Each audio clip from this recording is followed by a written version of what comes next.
Hope lunch was good. Yeah. Okay. So it's nice to see you all again. So my name is Pablo. So we had the chance to talk a little bit some last night. I'm just a postdoc here at the Institute for Empirical Research in Economics, and I was a former PhD student at the Institute for Economic Policy, so that's why we know each other. And yeah, I'm happy to be here and give this short talk. So the topic today is monetary policy and inequality, right? So you've been talking about monetary policy a lot today and yesterday, and I think you're pretty familiar until now with what has been happening in the last couple of years in matter of crisis and monetary policy reactions, right? And you're also pretty familiarized with how can we use this Austrian business cycle theoretical framework to understand what has been happening, right? So that's why I won't be touching into that a lot, but I will be talking about a little about inequality. So let's start with this tweet by Bernie Sanders in 2015. So he said, when we talk about morality and justice, we have to understand that there is no justice when so few have so much and so many have so little. So some of you smile, some of you are like, what? So what? So those who smile, what? Like you smile, for example. What do you think? I like his opinion. So. You like his opinion? Okay, cool. Martin, you're thinking, philosopher, so you're thinking. From a philosopher's standpoint, he's maybe aiming at equality of outcome, but that doesn't necessarily mean justice. So yeah, so that's so you're touching there a good point. So he's talking about justice, right? And he's linking that to few having much and many having little. So he's saying like when a lot of people have when a lot of people have so little and just a few have so much, that is unjust, right? That's what he's saying in that tweet. And like, I don't know if that's a good, like 2,000 likes and 1,500 retweets. Is that, I don't know. I think Andreas is more into Twitter. Is that a good rate of likes?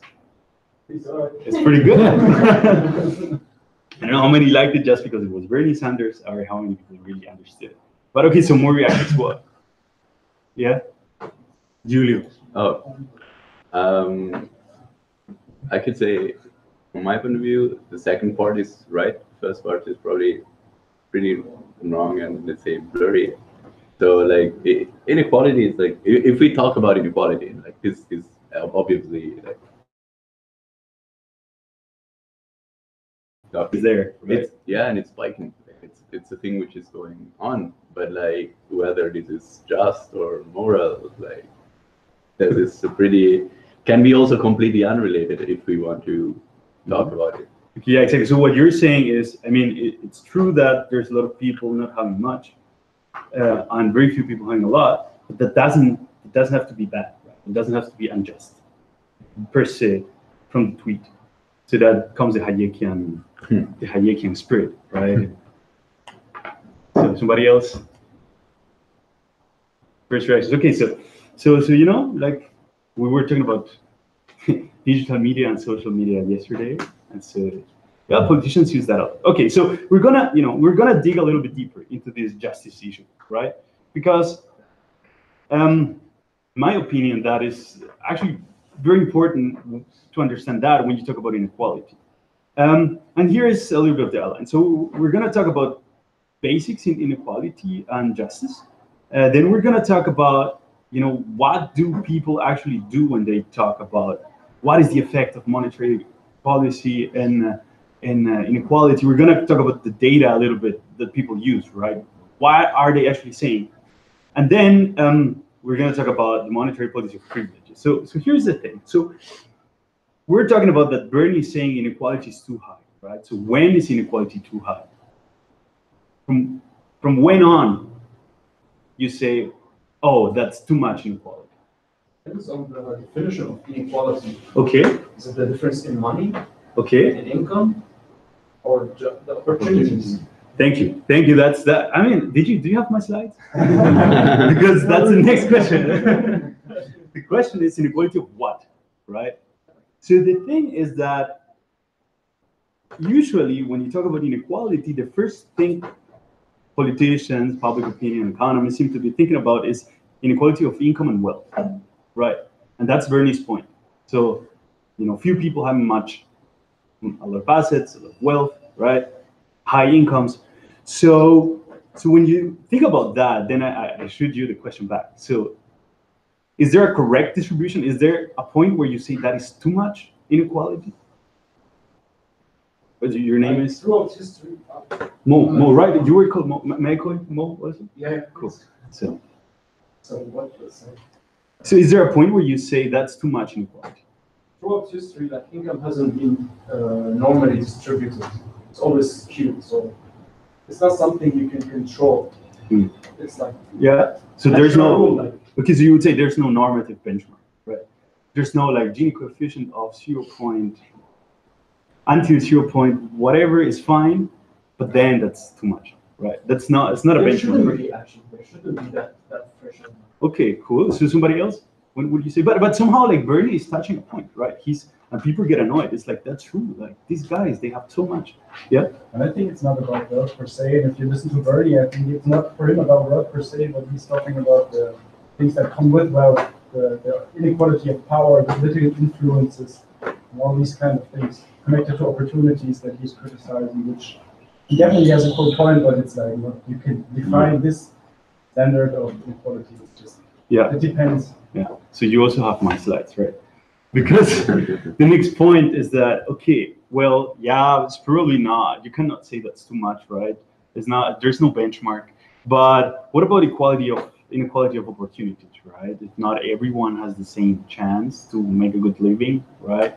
Then there might be a complicated point. There's another point which is usually not talked about a lot in economics, but I think is the most important one, and I'll tell you why in a second, is the equality before the law.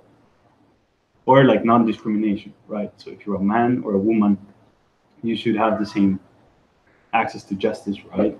If you're a foreigner or a citizen, do you have the same chances to open a business and do that business? If you're rich or poor, do you have the same treatment before a judge?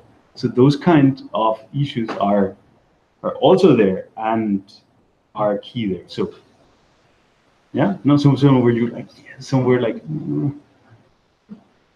Okay, so let's digest that a little bit. So did you read the 7 pages I gave you from Hayek's book? Yes, good. Okay, so let's start with this thing. So we can ask ourselves, so what do people care more about? Like, is it really inequality? So, like, a lot of people tweeted Bernie, but maybe they have something in mind, like what you were saying. Maybe that's sort of unjust, right? So I just want to make a little point here, and it is that there's been experimental studies asking the question, okay, what do people care about, right?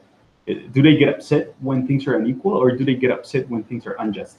So this is the abstract of a paper in Nature from 2017, where they say that drawing upon laboratory studies, cross-cultural research, and experiments with babies and young children, that the idea is that young people are not so influenced by culture and thoughts and ideology and so on. We argue that humans naturally favor fair distributions, not equal ones, and that when fairness and equality clash, people prefer fair inequality over unfair equality. So what they say is like, look, there is an intrinsic desire for equality. Like, human beings seem to have this desire for equality, right? That's there. So they talk about the experiment of, they have a kid, right? And then they give them 2 erasers. The erasers are somehow valuable for the kid. So then they tell the kid to distribute the erasers to 2 people. So the kids just give 1 and 1, right? I mean, probably each one of us would do that, right? So if I take Julio, okay, you have 3 beers and you have your 3 friends. So distribute them as you want. You didn't have to work for them, nothing. Probably would just give each one, right? Now, they gave the kid 3 erasers to distribute among 2 people. That's a complicated thing. He could not break the eraser. What did he do? In most of the cases, what do you think? Huh? How old was the kid? He's between 3 and 6 or something. So I was going to say that he might have asked whether somebody needs it, but if he was 3 then. Yeah. No, I think there was no interaction. So he was there. He had to decide how I distribute these 3 erasers among these 2 people. He only handed out 2 razors, one for each. He kept one for himself.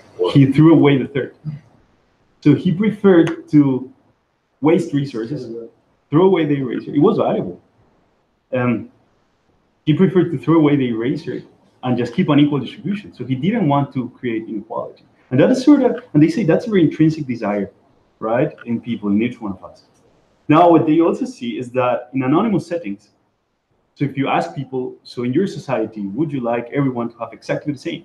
People say no. It's like, no.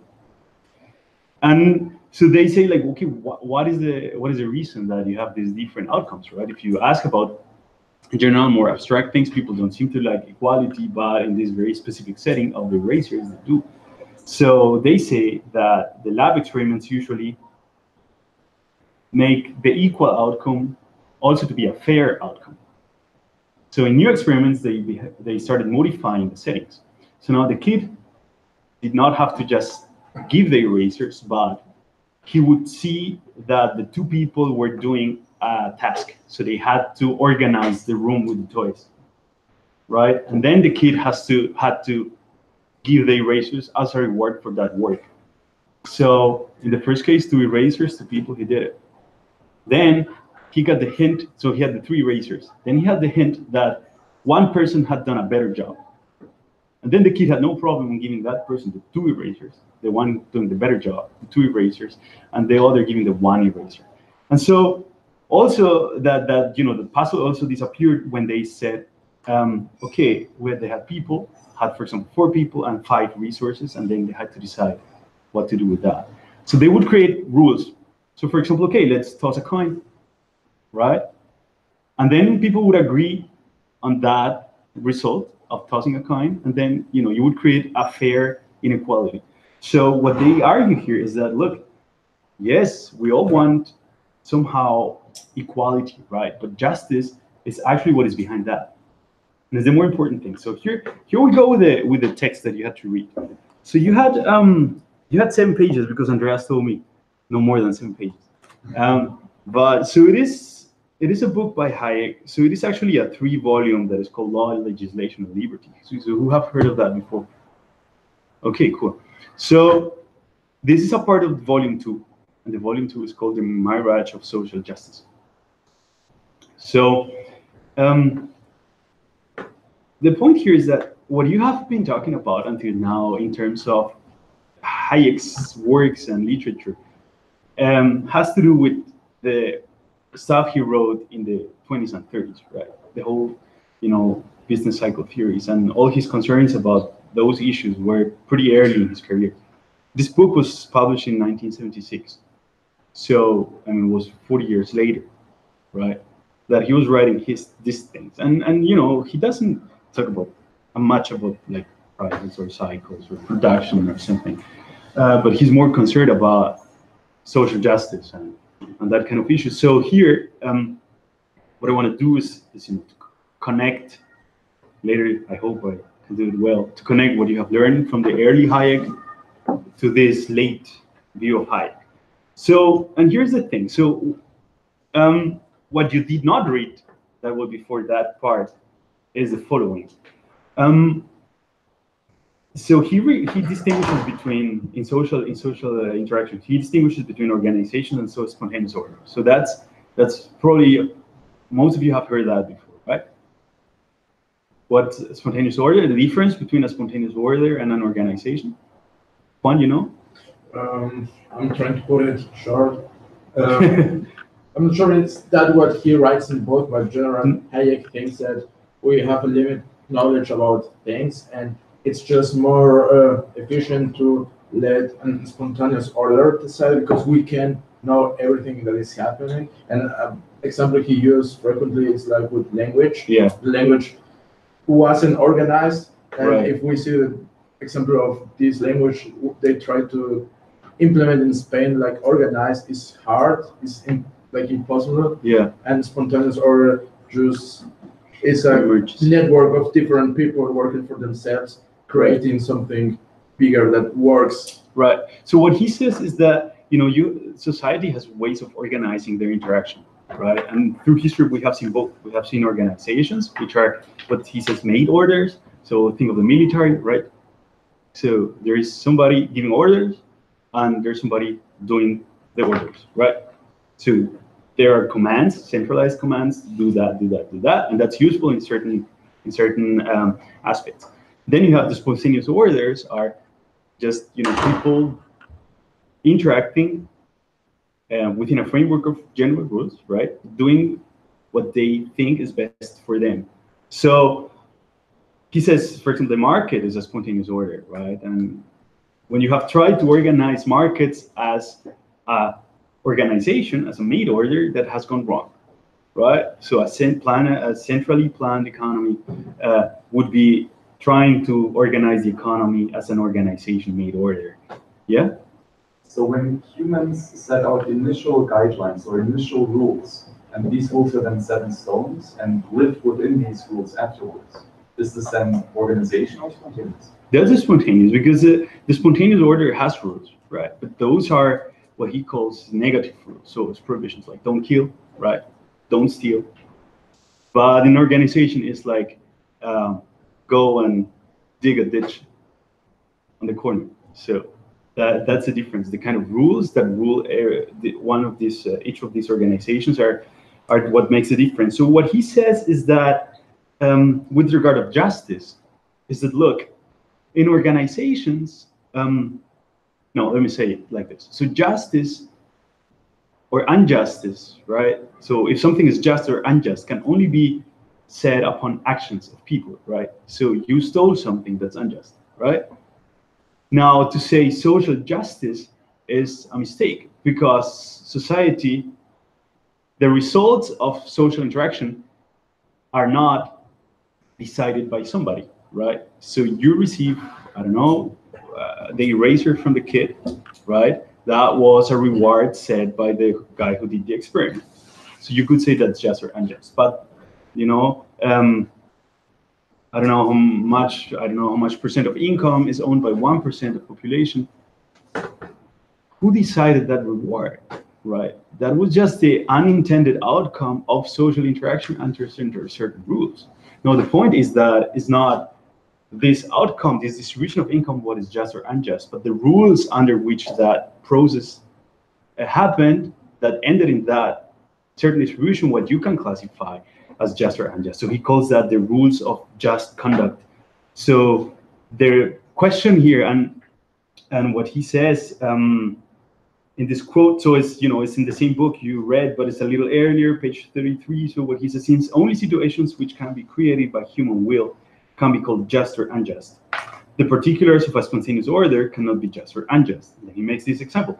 It is not the intended or foreseen result of somebody's action that A should have much and B little, right? Nobody said this should be like that. This cannot be called just or unjust. That's the result, that's the unintended result of interaction within rules, right? But it's not, somebody said you should have so much and you should have so much. So that's why you cannot call that just or unjust. Yeah, is it a little bit clear? Yeah?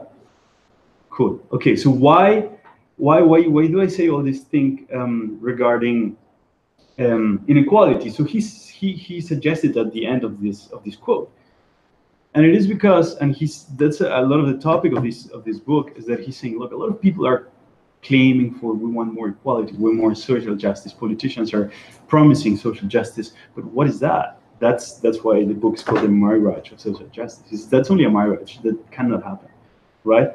And then okay, so then we start a little bit with the book, with what you read, which is actually, I think it's pretty cool. So he first explains that earnings in the market are not rewards, right? So a lot of people used to think, I earn €3 per hour, so that's a reward for my job or something. But actually, prices or incomes in that way are signals. So it's like if you're earning too little there, well, just look for another job, right? Or try to do something so that you can go to those things where you can earn more. So that's what he's saying here. I mean, we can discuss that. And there is a point where he says that what would happen? So on page 82, you read that. So what if you would say, okay, look, the ideal is that everyone has the same, right? Complete equality. What's the dilemma he's putting there? For those who read and are awake. So what would have to happen if you wanted that everyone, all different people, would have, at the end of the day, exactly the same income? We'll kill the incentive in the first place to do anything to be innovative. Yeah? You have to treat people unjust because they're not equal in the first place. Exactly. So exactly, people are different, right? So if you want them to have exactly the same, then you would have to treat everyone differently, right? And that would be unjust. So you would have to, okay, that's the first one. The second, what you were saying is you would kill all incentives to work, and then you would transform the spontaneous market into an organization, because then, if you're setting the rewards for what has to be done, then you also have to tell the people what they have to do, right? So that is the thing. So if you want complete equality, then you have to treat everyone unequally. So that's a point. Didn't you like that point? Like was like what? No? Didn't you think it was like interesting? At least from from the logic. Yeah, Martin? I thought you wanted to say something. Who said something? No. Okay. It's only because I talked yesterday to Martin and I know his name. I don't know your names, but give me half an hour. Okay. So there was another thing about the equality of opportunity, because the equality of opportunity is usually a thing that everybody says like, yeah, true, like same chances for everyone. So what's he saying in that passage? Like some like libertarians would probably don't like to read that passage, but so it's page 84. It starts in page 84 with the subtitle "Equality of Opportunity." He even tells it's in German. Starke Gerechtigkeit. So what does he say about education, for example, for the kids? Yeah. Well, all kids are different and they have different skills and different interests. And having a one-size-fits-all educational system will be unjust for everyone, or at least unequal in the sense of how good it applies to the kids. So I mean, that's interesting, but it's not what he's talking about. Look, at the end, he says, there is also much to be said in favor of the government providing on an equal basis the means for the schooling of minors who are not yet fully responsible citizens. So he's like, actually, the government should do something. Then, at the end, then he says, even though there are grave doubts whether we ought to allow government to administer them.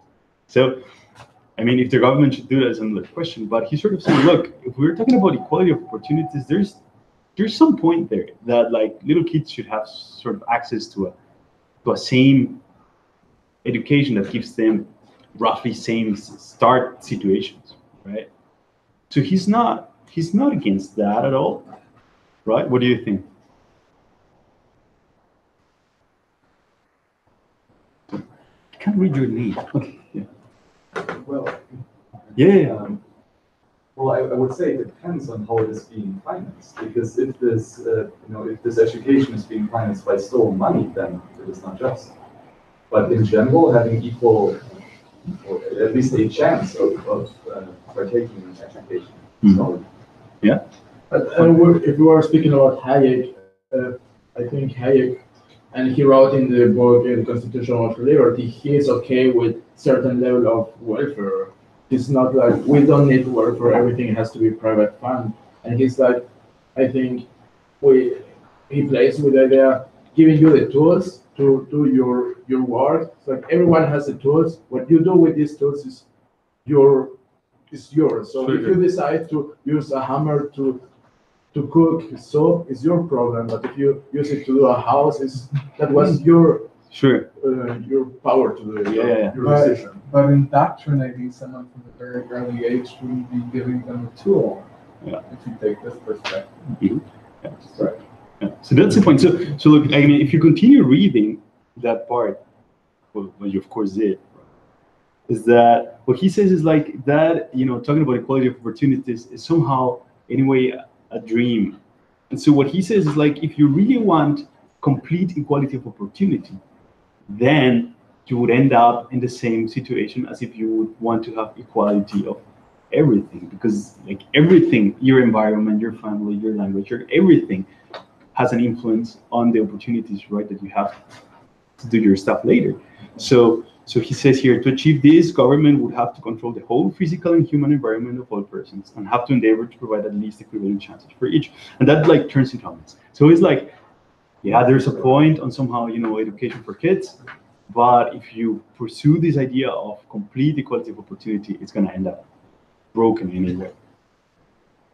So then he talks about freedom under the law, which is what we're talking about. And at the end, did you read 87? I mean, that's because that's somehow also a pretty debated thing among Hayekians, I think. Page 87, second paragraph. He says, he's talking about a minimum income. Do you like that? Do you like that debate?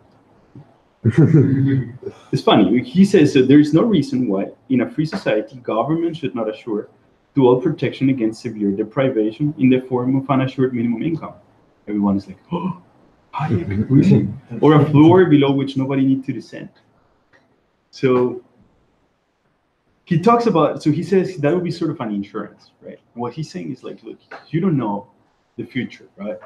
You could be the one falling in a situation of like extreme need. So if you have a system of minimum income for everyone that works out of the market and doesn't disturb the incentives, like why not?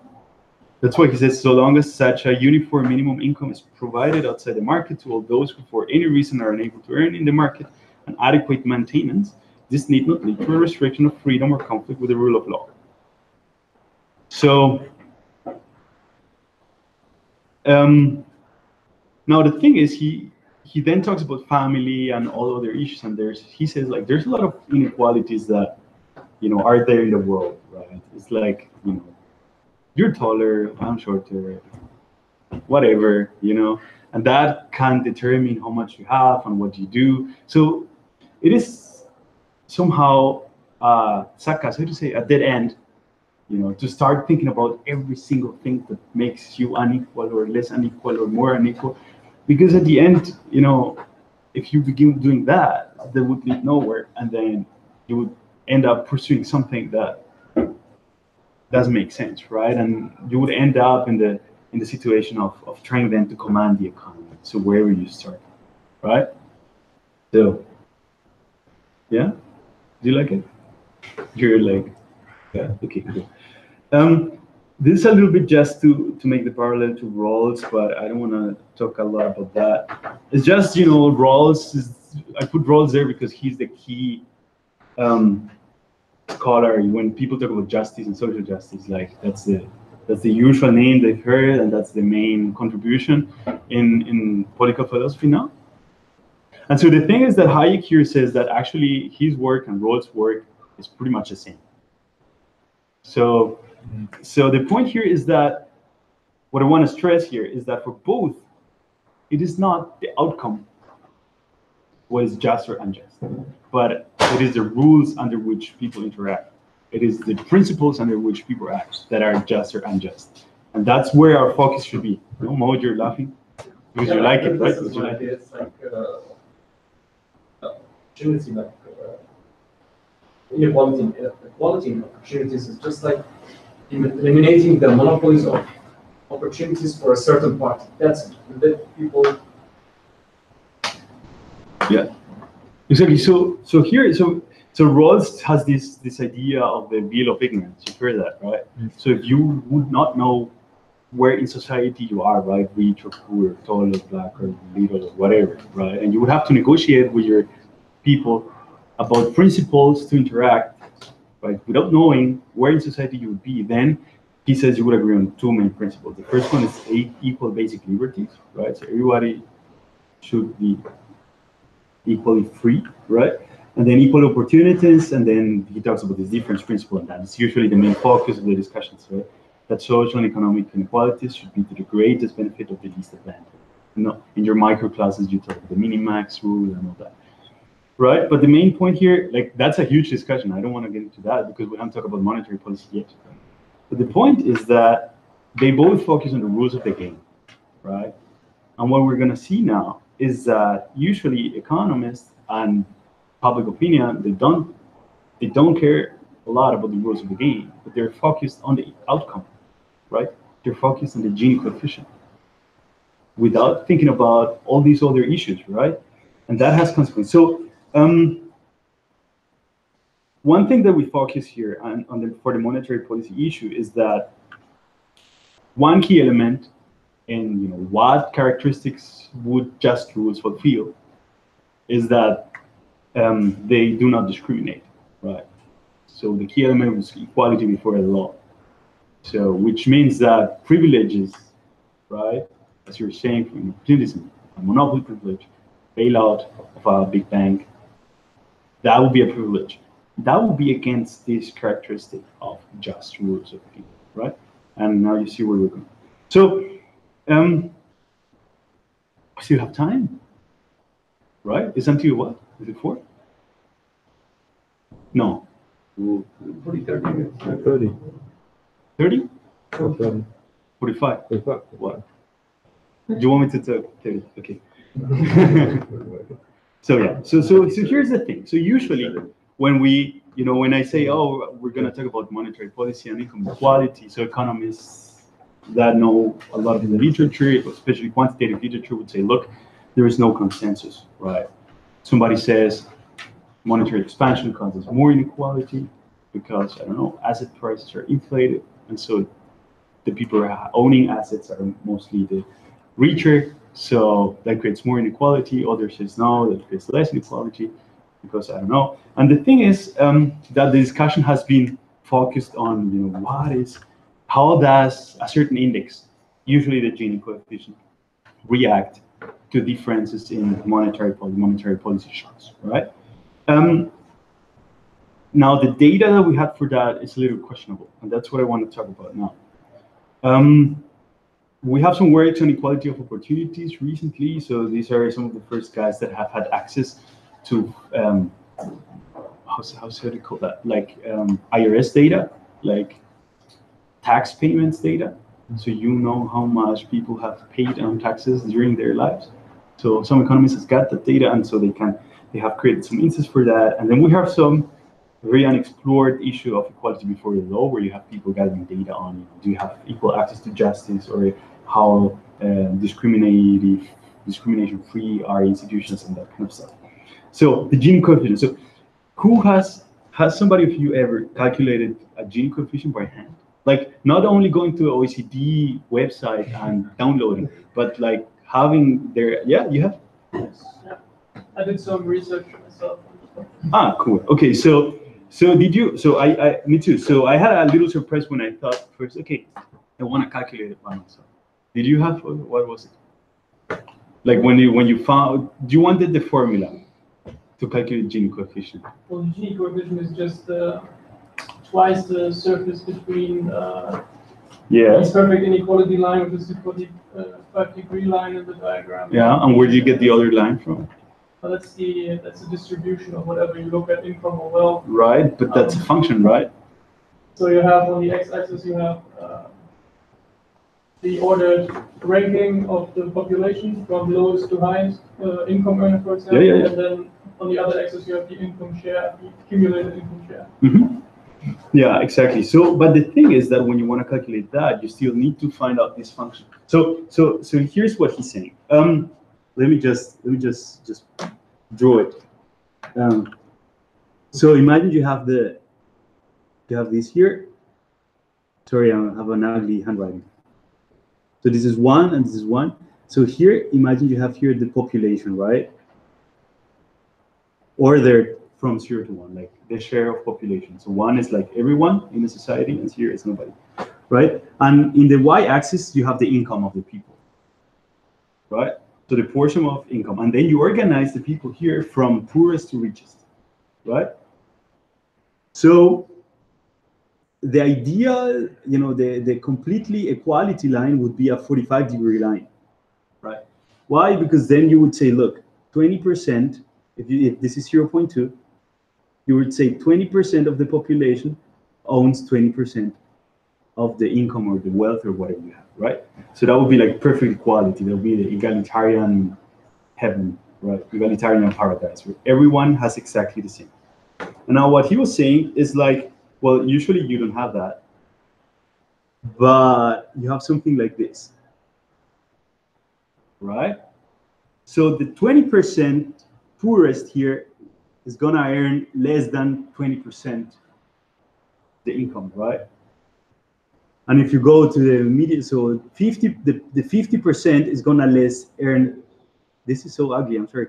It's gonna earn less than 50% of total income, right? So that's sort of, so this gap here, which is area A, in our case, is gonna be the measure of, how far are you from the ideal complete equality, from egalitarian paradise. So what people do is you can calculate the Gini coefficient as the proportion of that distance, right, over the whole area below the egalitarian paradise. So how much of the total area here, right, how much is in this little space of distance to that egalitarian ideal? So it comes to 1 minus 2 because, like, this has to be 1, right? This area has to be 1. And A plus B is just the half of 1. So A plus B is 1/2, right? So, and you can transform this a little bit. I mean, it's not a math algebra class, but you can add and subtract, you can add and subtract B, and here you have A plus B, and at the end you have 1 minus B divided by 1/2, right? This thing is 1/2, 1/2. So at the end you have the Gini coefficient is 1 minus 2B. So 1 minus 2 times the area below the Lorentz curve, which is that goal, right? So that's how you get to that, what he was talking about. So this is here, but that area you need to know how that area comes through, right? So you need the Lorentz curve and you need the Lorentz function. And so the thing is that the surprise I got when I was trying to calculate that myself is how you approximate that. Because the most popular way is by the relative mean absolute difference of every single observation. But I mean, you don't have to take care of those details. The point is that, first of all, there are a lot of, in the literature, there are plenty of references how you calculate this. And that differs a lot. And I couldn't find how, for example, the OECD calculate that when they publish their data. So there's a little bit of a gray area there. Oh, can we take that away from the recording? No. But the point is that what you're doing here in the whole research is that you're taking the egalitarian ideal of complete equality, right? This straight line there, the ugly one, and you're measuring how far the society, the income distribution of the society is from that ideal. That's what you're measuring, right? And then you say, okay, if you take down interest rates, how does this change? So it's not a specific conflict between income groups or industrial sectors or something. It's just like, how does this curve change, right, with time? So that's the work people have been doing. And sometimes it says the effect is positive, sometimes there's no effect, sometimes it's negative. And I mean, this is somehow intuitive because the dynamics behind that are so much more complex, which is what we're talking about. So look, usually you talk about inequality and the Gini coefficient, but like behind that, there's the idea that there's complete equality thing there, right? And then if you have read Hayek and you have been sitting here for a while, then you're like, okay, right, that's a little weird. So usually that's only where you get the data from normally. So the traditional data for Gini coefficients and distributions of income come from like Weider or Lutherburg income study, and those are based on income surveys. So they ask people about their incomes, and then they recollect that data and calculate all this. So of course, problems. What has been the main problem in years with that? Well, you know, because you've done studies. Sorry, what's your name again? Sorry. I'm Carl. Carl. Okay. So what's the issue with this income data from surveys, the old ones? Well, they're not reliable. I mean, yeah, but why? So what's missing? Well, for example, black market income. Okay. Tax evasion. Yeah. It's that classical argument that eventually the rich people are less likely to participate in these surveys. Exactly. So they have a bias towards the low income. Exactly. And so like Piketty and so on, they have put all their effort in trying to get the income from the richest, like the income data from the richest people, because that's usually the tails are missing. The poorest do not participate because you don't get them, or as you say, they have informal income somehow. And the richest also because they do not participate or they can hide it or somehow. So you have underreported tails, and that's super hard. Also, the definition of variables. Not in every country, right? The variables are defined the same. Not every income is measured the same, right? Also, if you take PPP values or exchange rate values, that makes a difference. So it's not easy to get them. Now, there's been some new work, especially Piketty and so on, with the World Inequality Database, where they combine a lot of stuff. They combine national accounts with survey data, and then they get the fiscal data, right? So they go to the income revenue service of the US, or here, I don't know, I don't think they get the data here, but they try to detective work of getting information from all the different sources. So they have been compiling all this. Problems there, well, first that my slides are not so nice. Now, globally, you have contradictions usually between national and local data. So you measure inequality by taking the survey data and so on, and then you take the tax revenue data, and then somehow it doesn't fit. So there's a lot of work of these people like trying to give us a picture of how unequal is the world, right? But there's still a lot of trouble. So if you say like, oh, this is the Gini coefficient, oh, it's so high. Yeah, it's so high, but there's probably a big confidence interval among where the true value could actually be. So that's a long parenthesis, right? Now here is where I wanna connect the issues of Hayek of the 30s and Hayek of today, the justice of today, or the 70s, that we're talking about right today. And this is the kind of work that we want to do. So what is actually then the effect of monetary policy on inequality? So as I said, research in economics recently has just been inconclusive. And it's also an issue. Any monetary policy has distribution effects, right?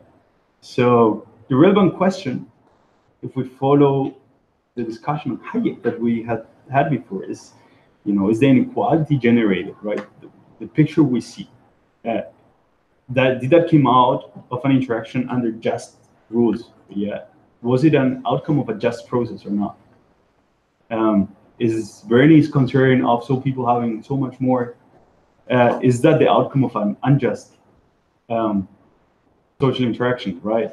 Is it because the market economy has so many privileges and so many, stuff going on, that all these rich people are unjustly there and the poor people are unjustly poor? So what we think is the really relevant question is that one, not really whether it's a percentage point increase or decrease in the interest rates generally leading to more the Gini coefficient, but whether are the rules, is monetary policy creating justice or injustice, right?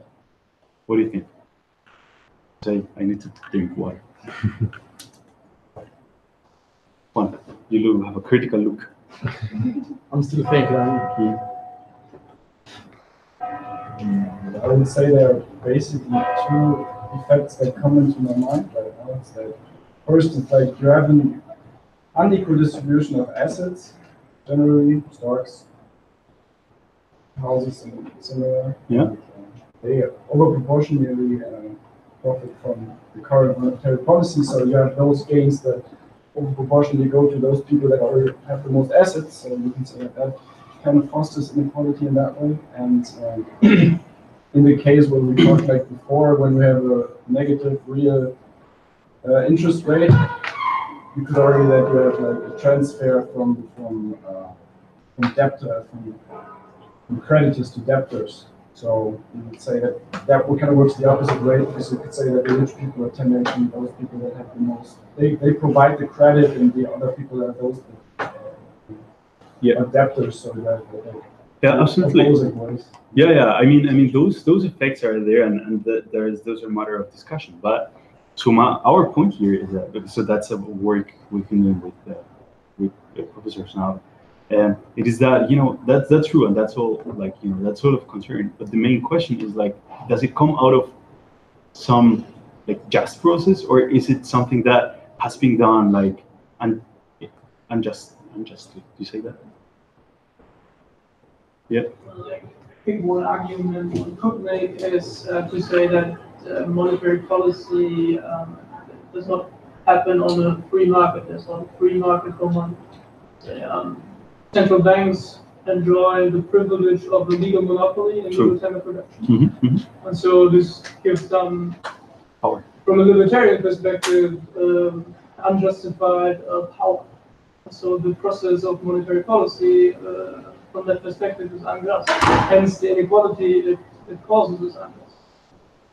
Yeah, that's a point. So I mean, you could still say, well, trying to just for that, you could say, well, but central banks, they have a clear setting, right? They have clear rules. You laugh. No, they have clear rules. They have a clear mandate, right? And they just Draghi would say, I'm doing my job. I mean, the rules are relatively transparent, but it's not, at least to some extent, the use of money is forced upon the population, because there are legal tender laws which require people to use the money in order to pay taxes, for example. So there is an inbuilt bias for money users to actually use the legal tender. Yeah. I mean, that's exactly the direction, because it has to do then, if you want to ask this question, right? It has to do with the institutional setting of how monetary policies has been. So look, there are two things that we think are important here. The first one is the kind of direct privileges that monetary policy has been giving in the last years. And the classical examples and the first things that come in mind are the bailouts and direct financing of governments, financial institutions, private corporations. So start with 2010 bailout of Greece, right? So I mean, you can think of this, and I'm sure you talk about that in that sense, right? We're not trying to say, oh, that was wrong or that was right. Monetary policy, reaction of the crisis, bailout or not. We're not trying to judge that, but what we see is that it has some unintended consequences, right?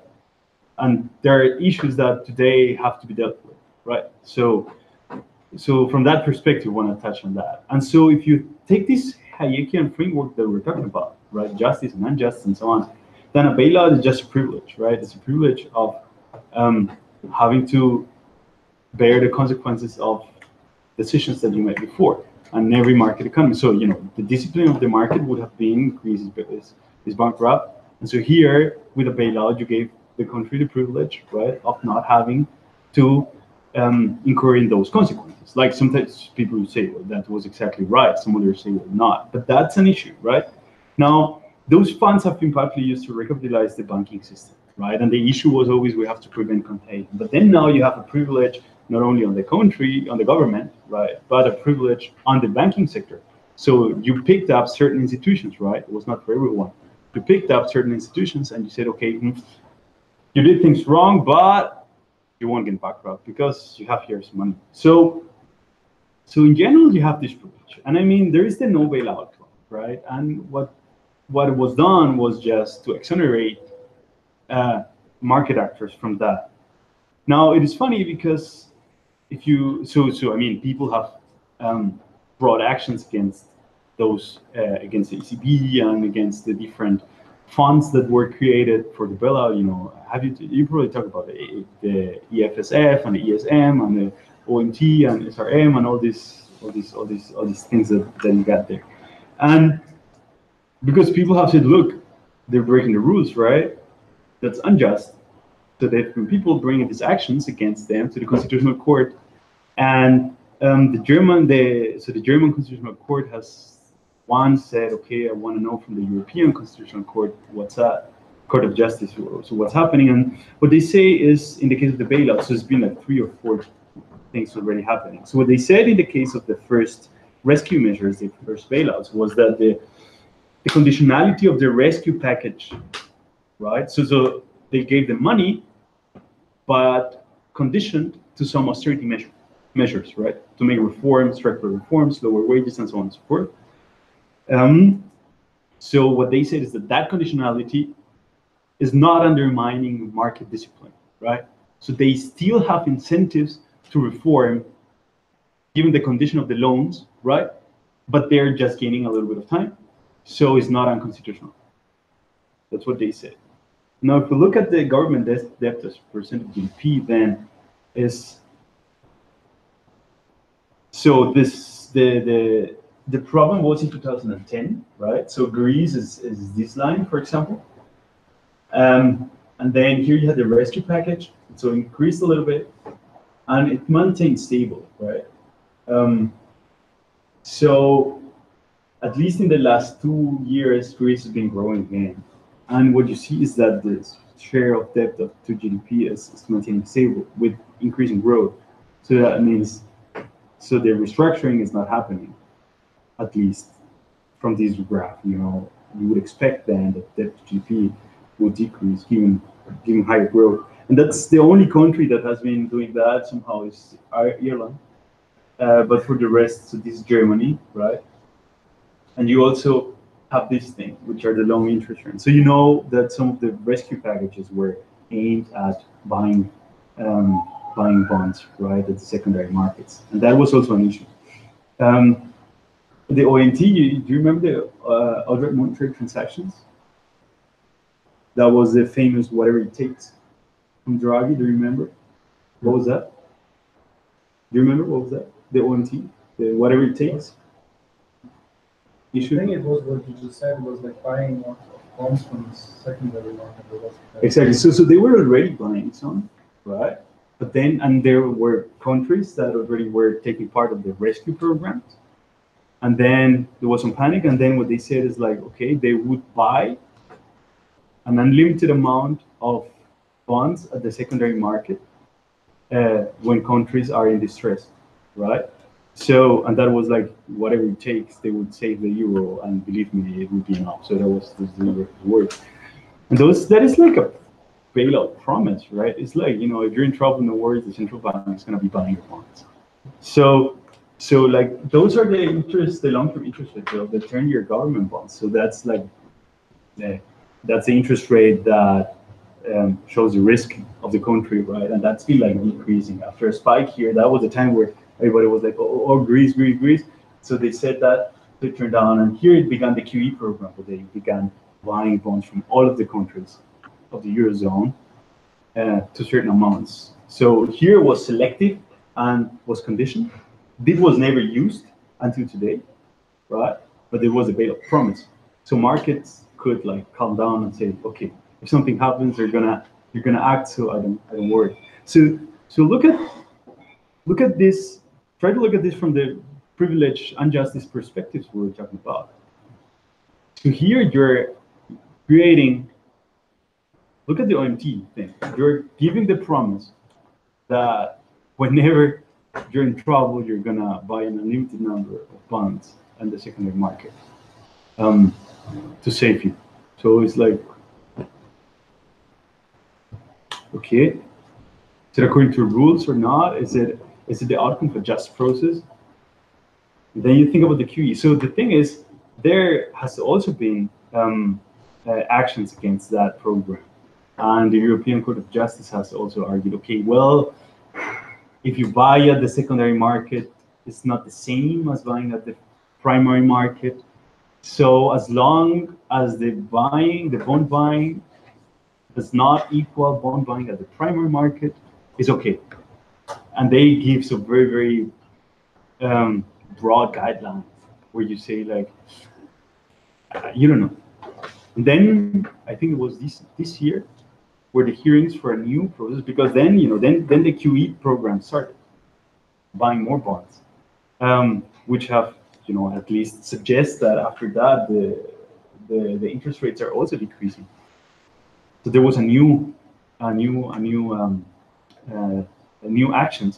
The German Constitutional Court, and then the German Constitutional Court again now asked the European Court of Justice, like, okay, so last time you told us that if the bond buying does not have the same effect as in the primary market, it is okay. But we now think that the QE might be having the effects of buying at the primary market. So what yet? There were the first hearings a couple of weeks ago, and probably they would make a decision when the QE program is over. But that says a lot, I think, about the justice and injustice issue, because then you have people concerned bringing actions to the Court of Justice, and are the decisions being made there. So those are the most direct type of privileges that there has been doing. The second have to do with the QE program and the monetary policy via interest rates. So the first one is like, so within the asset purchase program, so this QE program where they buy bonds, they started in 2016 in Europe to buy also corporate bonds, right? So bonds from firms. So why could that be a privilege? Ramon, there you are. Why? I guess it's because you're promising to correct the bad decisions of those agents, but not of the general population. Well, not necessarily, and this is the thing. So they said, well, they're gonna only buy bonds over a rating of, I think it was BBB plus or something. So they cannot be trash bonds. Because only big firms can issue bonds. That's one point. Well, yeah, mostly big firms issue bonds. Yeah. What else? How much do you have to put into effort to maintain the BBB? Probably not much, right? Once you have it, and then you have somebody buying it just because it's BBB. So they're not looking at your investment or your innovation. They're not looking at your market prospects. They're just looking what's today, and that's it. So it makes it easier for a selected group of firms to maintain their level. So that's another privilege, right? So what we see here is that monetary policy, right, apart from saying expansionary or not expansionary in the detail, is giving privileges to certain actors in the market, right? In this case, the firms that are getting their bonds bought. In their case, the banks that have been bailed out. So look how the perspective changes a little bit when we start looking at this issue from another perspective. The last thing I want to say, what time is it? Oh yeah, it's fine. Is that monetary policy? So those are like the very clear, right? To certain, so where the monetary policy has been giving certain agents a certain privilege. But there's another thing that we can think about in this case, and it is the monetary policy in itself for a long time has been asymmetric. So I'm sure you talk about this, right, in the first class. So you saw this graph? Yeah, right? So this is very popular around here. So I don't have to explain it again, but just the thing is, you have had, when it crashes, you take down the interest rate, and then central banks have increased the interest rate in the recovery, but not as much as they decrease it. So they decrease it here, increase it here, and at the end you have a downward trend, right? So, and also then you have all this QE those are the central bank total assets, right? So you can think of that being a certain privilege when, and here's a suggestive, very suggestive quote, but think about this. If you know that every time the asset markets go bust, the central bank is going to react with a decrease in the interest rates, right? Then, you know, you have a systematic trend there, and you have a sort of a systematic rule of action, right? So if you are indirectly, if you're owning some assets, you're sort of having the benefit or the privilege of an implicit security that the value of your assets is not going to decrease, because every time it goes on, it goes up again because the central bank is going to react, right? So if you're thinking about that way in the framework that Schnabel was talking to you and Schnabel and Hayek 30s, right? And you connect it with Hayek 73 that we were 76 that we were talking about. You could think of that also from a privilege. And look, here we go back to Bernie. Because the black line shows you the income share of the top 1% of the US population, right? And so their income has been increasing, like, of course, going up and down, but in the trend, it's been positive, right? So these guys have also been benefiting from, you know, an increasing trend. Now, suggestively, we have here the New York Stock Exchange Index, and it follow a very similar path. So remember from yesterday that one of the issues that we were seeing, or that you were talking about probably, is that, you know, this monetary expansion pretty easily translates into asset markets, right? So, and that's also like, that's pretty common knowledge now. So if the rich ones, if the top 1% are the ones owning most of the assets, right? And you have an interest rate policy that is protecting those assets from losing value, then you could say you're giving them a privilege, right? Now, Bernie's concern turns into not, oh, these guys have so much and these guys have so little. That's unjust. From the light of what we're seeing is like, look, they have been given a privilege, right? Because the value of their assets is not going to decrease because of monetary policy. So that is unjust, right? So look, the symptom is somehow the same on the picture that we were seeing. So who was saying? Mo, you were saying, no? That, no, you were saying, somebody was saying that, like, the tendency is, so what Bernie was saying is like true, right? That's happening. You have increasing inequality somehow. Now, per se, that doesn't have to mean it's unjust. But when you see the reasons why that is happening, and if you believe that monetary policy, for example, through that channel might have an effect on the asset prices, then that's a reason to say, oh, well, yeah, that is unjust. Here's another thing, and with that, I'm done. That's the evolution of wages in the financial sector versus the manufacturing sector in the US.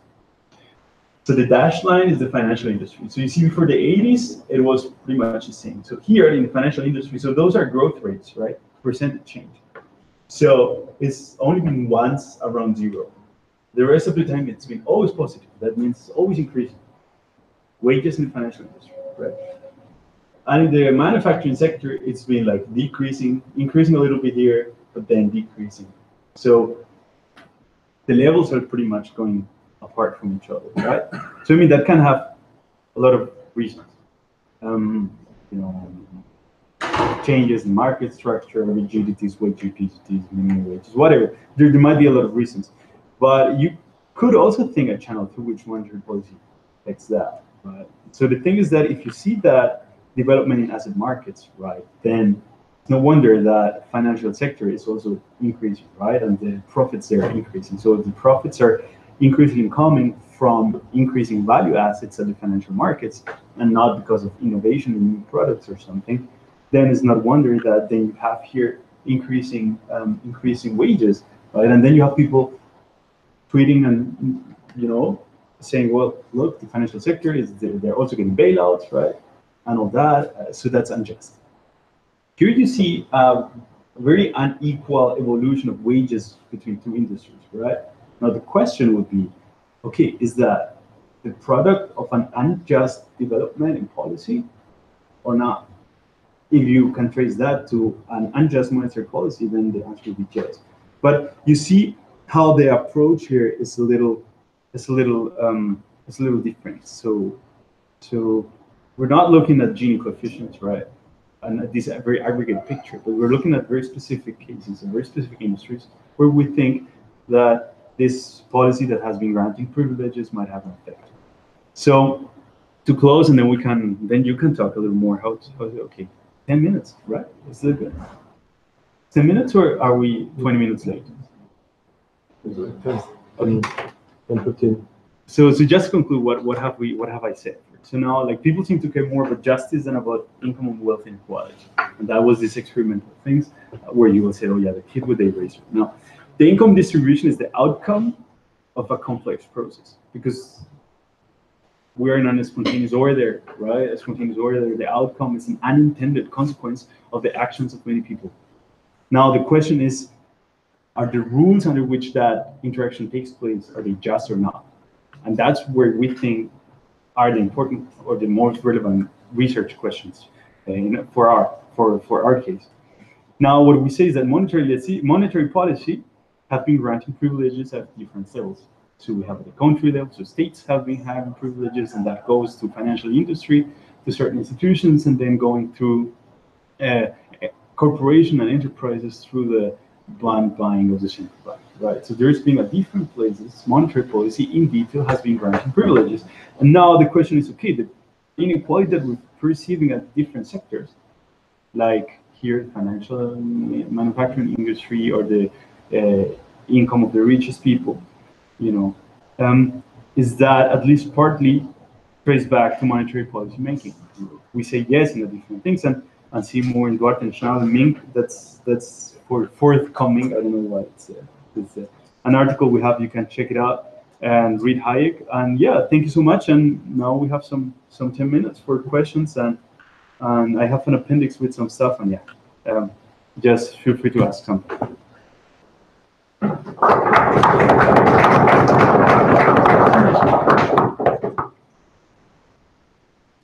Yeah. So regarding that Rawlsian approach towards justice, Rawls, yeah. And I would like to ask whether you see a challenge for a Rawlsian approach when you regard the island Rawls describes in his book. But this island has very poor resources and very few opportunities, but it has just processes. But on the other side, there's another island which has unequal and unjust processes, but very much resources. And at the end, although there's an equal distribution, which equal outcome, which wouldn't really fit well with the Rawlsian approach, but at the end, everyone's better off than in the just processes island. So how would you answer So you would that? say, if the slave in one island has a Ferrari, and the free person in the other island goes by bike, what is like better? the same. That's what you're asking, right? Yeah, that's what I'm asking. Well, I mean, I think from the Hayekian perspective, freedom is more important than wealth. So if you're a slave, you can't be better off. So I think that would be the answer. I don't know. Are you asking me what I think? Yeah. I was just asking for your response. Yeah. I think that has to do. I mean, I think material wealth might be there, might be an attractive thing to pursue, but definitely, like, freedom is much more valuable. And the thing is that if you have a Ferrari but you're a slave, so I mean, what can you do with it, right? And somebody could take it from you at any point, the one who gave it to you. So what is the point of having it? So no, I think the island with the free people will be better off. No, nobody matters. Yeah. I got a question from the live video chat, and it's there's people watching. Yeah, you're live. That doesn't mean somebody is watching. The question is if we can generally say if a spontaneous order will outcompete a organization. No. Well, I mean, it depends on what before. So that's the thing. So what Hayek says, because I think that's a usual misconception, and it is that people think that Hayek says spontaneous orders are better always, and that's not his point. What he's saying is like what you see in history is that people have used both to solve different kinds of social problems, right? So for some, it's, an enterprise, a firm, for that spontaneous order would not work really good. If you have an assembly line and everyone is doing what they please, that might not work that good. But if you want a certain goal with a certain task, then you need somebody to organize that production line in an organization way. So there are situations for which organizations are much more efficient and fulfill their goal. But the point is to say, okay, do you want to organize a market or a society as an organization? That can go wrong. That has gone wrong. But it is not that spontaneous orders are always superior. Yeah. Cool. Yeah. I have a question regarding let's say the last part, and partially also what he said, what Chris said before. Okay, we somehow concluded that in a certain sense, monetary policy, and especially let's say an easy stance in monetary policy, so declining interest rates, can lead to an unjust process, and which also spikes inequality, especially in terms of income. But on the other hand, I would say that, I don't know, for example, an easy stance in monetary policy helps a country running deficit, which is pretty much solid thing, and which, for example, helps in running, let's say, state-owned businesses, which are usually then also employ many people which definitively do not have, let's say, a high wage or do not work in finance, but are usually lower, let's say, lower class workers. So in this kind of sense, this kind of monetary policy, regardless of what is just, let's say, just or unjust, but it's in a certain sense, it helps both, I don't know, low income as high income people and individuals. So, and connected to that, I would say, is it so easy to say, it's possible to say that in the end, monetary policy, and especially this kind of application of monetary policy, leads so in such a direct way to more people being attracted to the financial sector, and especially the financial sector wages to increase in such a high way. In such a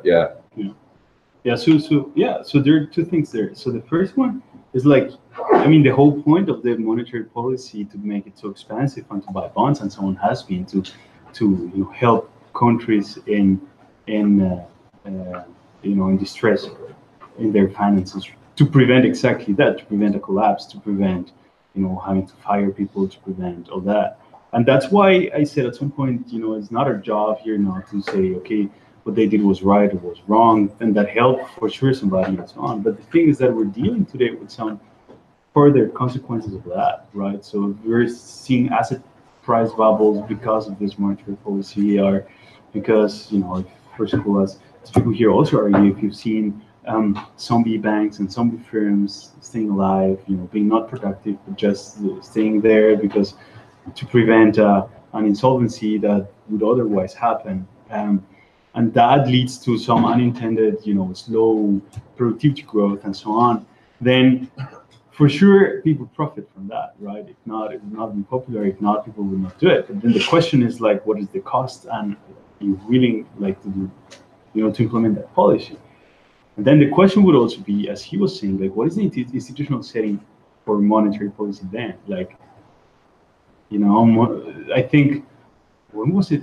A couple of years ago, the Economist had a volume where they were saying like the central bankers are the new superheroes, because now they're in charge of everything. So, right, every crisis, every downturn, central bankers are the one who have to act and lower interest rates and create some very creative ways of trying to. So the thing is like, to what extent is that okay? To what extent is that the economic process that you want to be happening, right? And so that's a very deep and complex question. But of course, people have people have profited from that. I mean, if you ask Bernanke, right, the former Fed chairman, so I mean, his work was mainly on the Great Depression, right? And so this was this fear of deflation. At that time, that was the huge problem. So from that point of view, what they did this time, when everything collapsed, was exactly right. You know, to expand monetary policy, prevent the huge crash.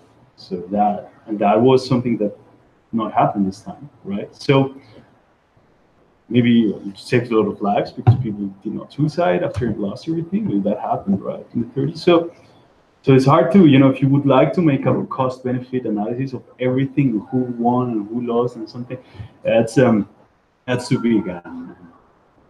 No, it's not doing matter. And I forgot the second. What was it? Oh, the interest rate. No, what? Generally, I'm a bit, I don't know, skeptical. Or generally, I just challenged with my question this connection between the monetary policy stance and inequality itself. So yeah. So yeah, exactly. So I turned back to the point that we were saying that, you know, every monetary policy action has a consequence, and what you're saying is a point that a lot of people bring. So when people come with the argument, look, monetary policy has been very expansive, and that has brought increase in the asset prices, the graph I showed you, that has increased inequality. A lot of people bring your argument that they say, well, look, but that prevented the crash. So how much more inequality would you have had, right? Because a lot of people would have lost a lot of income, right? So you don't have that counterfactual to say, oh, that was better or worse or whatever. But the thing is here that, so what we want to focus our attention on is more on, okay, is this monetary policy measure, right? Is that, you know, making a more just or a more unjust economic process as a whole, right? And then you judge, okay, this increasing inequality or decreasing was out of that just or unjust process. My question directly related to this is, on what philosophical basis would you decide whether or not a process or set of rules is just? Here we just, like, very clearly, so equality before the law is a characteristic for rules of just conduct, right? So if you're breaking that for privileges, it's unjust. So if you're buying... So as long as all are treated equally by the law, it's just... No, it's necessary, but not sufficient. Okay. There are, of course, more things. But that's the point. So we didn't want to get into, like, roles, because then, and like Hayek, like, I mean, the first volume is telling you what is just, right?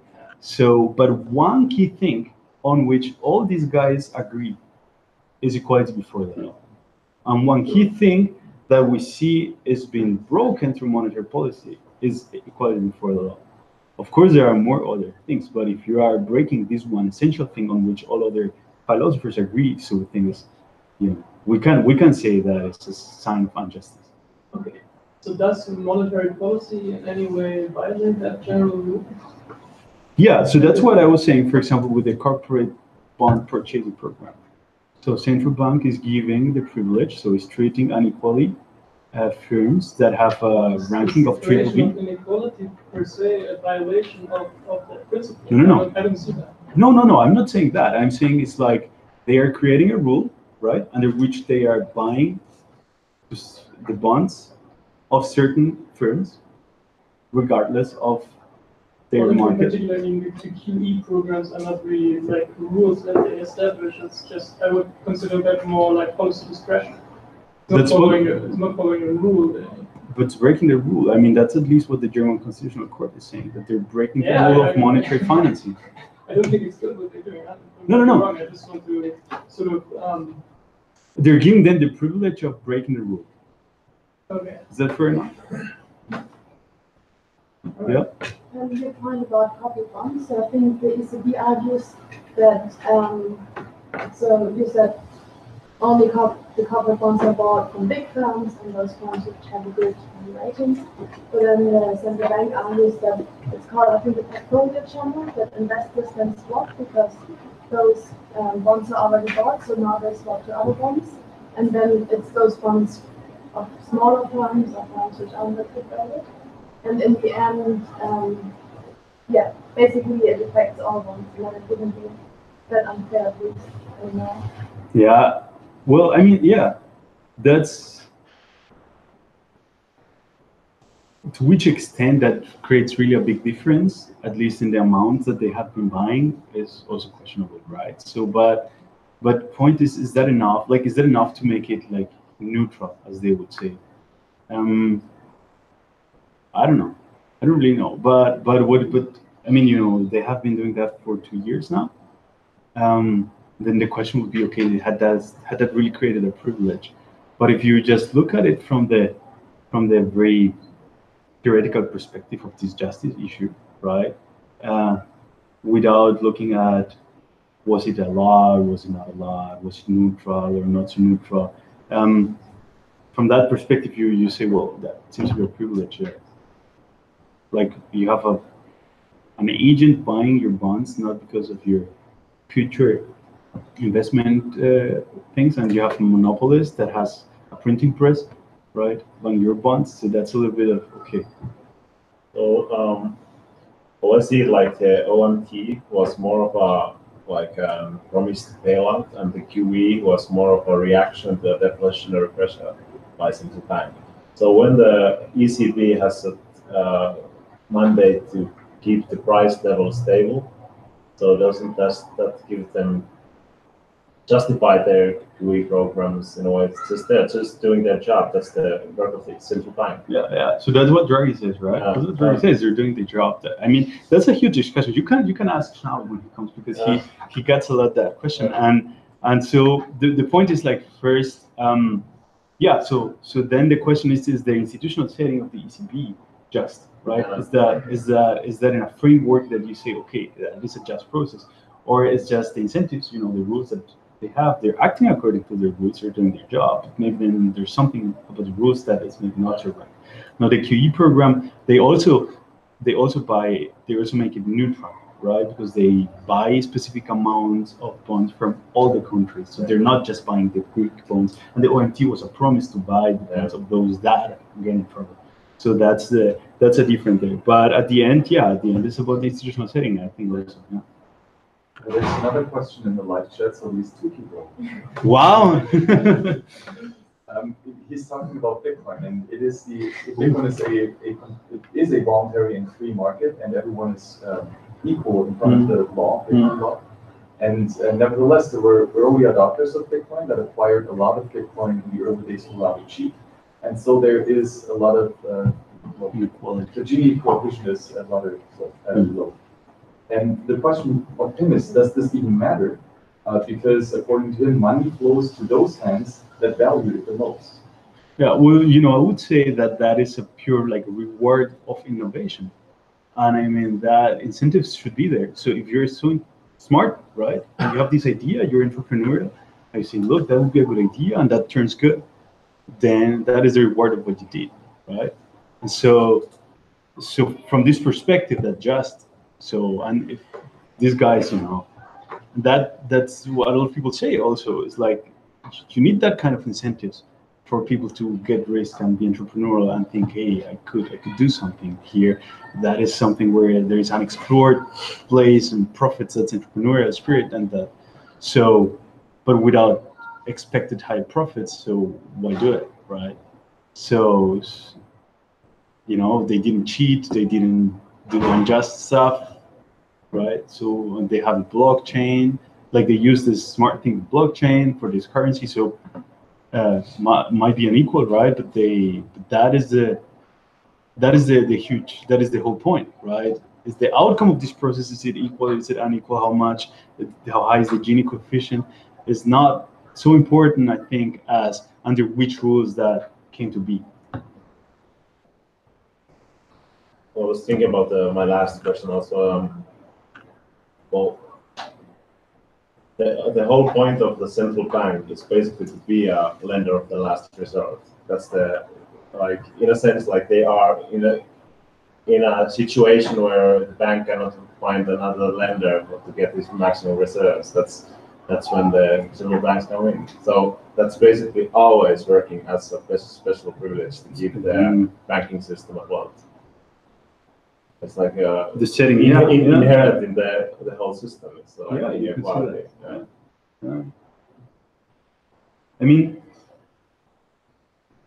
yeah, if you see it from that point, of course, and I mean that was what he was saying at the beginning. Also, you have the monopoly of issuing money, right? So that makes it already a complicated issue, right?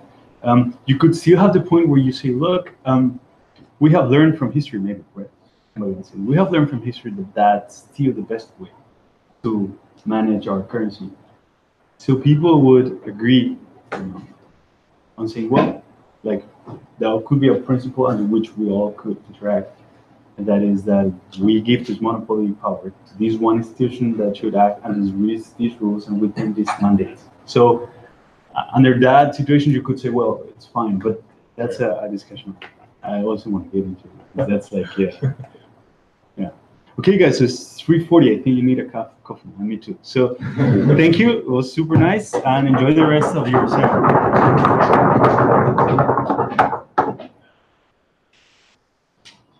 I'll stop it.